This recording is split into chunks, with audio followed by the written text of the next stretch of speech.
kaya daw mag-angas ng walang maskara. Mas maganda nga yang talaga. Para kita ko yung ekspresyon ng mukha mo habang binabanatang kita. Round 3, game! Huli na po, game! Madalas na akong tinitira sa pagka-DDS kahit di sure. Lahat gustong ikabit sa politika, magtunog lang siyang mature tol. Kaya ako may slogan na DDS, galing akong Davao del Sur. Kayo nung mga kayo ni Baste. Baste, nakita yung mga post niya ng Pebrero? Pinagmumura pa kami ni Mayor Baste, ba't binabahado yung Davao, sabi na itong putapete. Hoy! Carmen at Panabo yung binaha. Anyari nun sa fact check yung sinasabi. Iba yung mayor ng Davao del Norte, isisisi mo pa rin sa Duterte. Barado yung banyo ng kapitbahay mo. Ba't di mo binuhusan yung tae? Bobo ka? Tangina, pasensya sa term pero bobo. Capital B-O-B-O. Tangina yung Davao nilipat sa Davao del Norte. Ang bugok mo kasi. Kami yung nayayanig sa mali-maling linya na iyong pinagsasabi nang dahil sa kanyang fault line na usog yung geography. Holy shit! Tayo joke ka naman. Tangina, gusto pag-usapang politika. Di ka naman dating ganyan ah. Ba't bigla ang ganito? Namimingwit lang kasi yan ng kalabang politiko, magpapagamit lang po.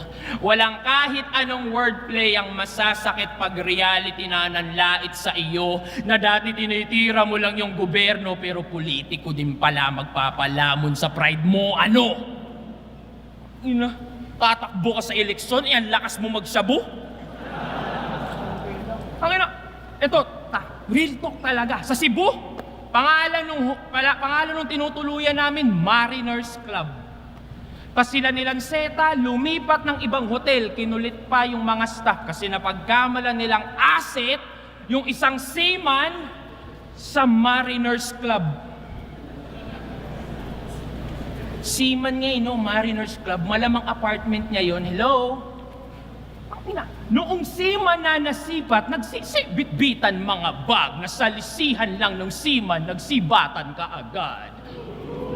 7 sina yung nabanggit dahil sa shabu niyang alanganin. 7 Cs na nga yun, par, walang bato kang alalahanin. Ano ka ba?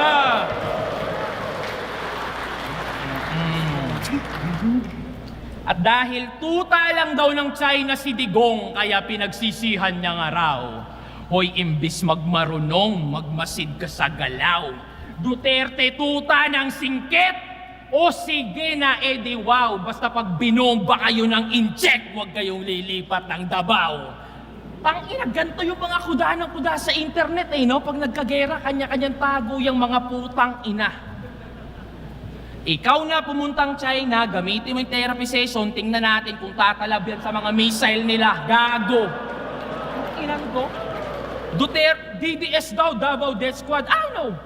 Di kita masasagot sa ganung paksa na yung krimen sa ganung paraan napupuksa. Pero kung totoo man, ba't ako magre-reklamo sa ganung banda? Parang kinukompliment mo lang na DDS ang dailan, but safest city kami sa buong bansa. Tangina mo. Ba't bilyong-bilyong pondo daw sa Mindanao nung Duterte admin? Bakit? Kung hindi dahil doon, malamang hanggang ngayon, wala kaming bypass road, tunnel road, investor na dati takot mamuhunan. Naririnig mo lang kasi yung putukan, pero bingi-bingihan pagdating sa pinaguhugutan. Napukusan lang yung Mindanao ng isang termino. Isang termino! Tingin mo na agad sukdulan? Pangungurakot ba talaga yung kinagagalit mo? O sanay ka lang na kayo yung mas natututukan? Ano? Ayaw mong maging balanse yung bansa pero panay reklamo niya sa akin na bakit yung Mindanao wala masyadong building? Tangina mo. Tinuturing na food basket yun sa atin. Preskong prutas, murang bigas, karamihan doon nang gagaling. Sa bakod namin tinatanim pero nasa mesa nyo yung pagkain. Ano? Ilan to? Dahil lang sa personal na motibo kung saan na napupunta? Gusto mong punuin ang building yon? Bakit? Handa ka bang magutom ka? Sinabihan mo daw yung mga tropa mo wag mag-react sa rounds ko? Sige! Gaga, maaaring lamangan mo ko sa ingay pero sa isip, asa. Lagyan mo man ng silencer, aking matitinding bara, mapipigilan mo lang yung tunog pero hindi yung bala.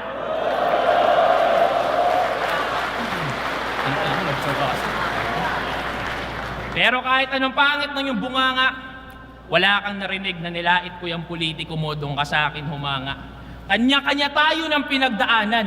Ba't kita didiktahan sa kung ano ang tama? Walang nananalo sa gantong debate pero talo yung walang pangunawa. Tandaan mo yan. At doon tayo nagkakapareha. Parehong merong hinaing, pareho din na may reklamo. Pero di sapat yung feeling lang edukado. Dapat danas mo yung hirap ng mga tao. Ngayon tapos ka na, pakisabi din sa iyong amo, galing pa ng DDS, ikay malinis train na bao. Judges, judges.